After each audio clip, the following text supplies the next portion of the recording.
தந்தை மகன் தூய ஆவியின் பேராலே ஆமீன். குறிப்பேடு 2ஆம் நூலிலிருந்து வாசகம். அதிகாரம் 24. இறை வார்த்தைகள் 15. குரு யோயாதா நிறை ஆயுள் கண்டு முதுமை எய்தி இறந்தார். அவர் இறந்தபோது அவருக்கு வயது 130.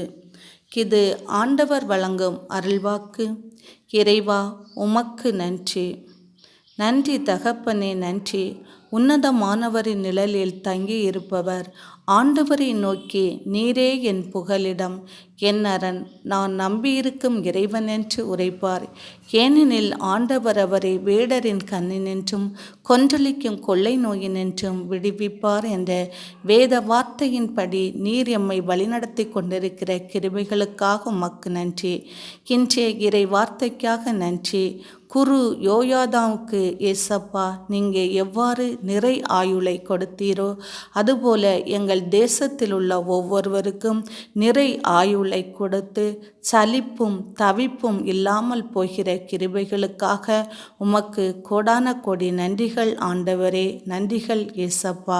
நாங்கள் போகின்ற போதும் வருகின்ற போதும் உம்முடைய கரம் எங்களை பாதுகாத்து கொள்கிறதற்காகவும் உம்முடைய பிரசன்னத்தால் நாங்கள் வழிநடத்தப்படுகிற கிருபைகளுக்காகவும் உமக்கு கோடான கோடி நன்றிகள் ஏசப்பா. நன்றிகள். ஆமேன்.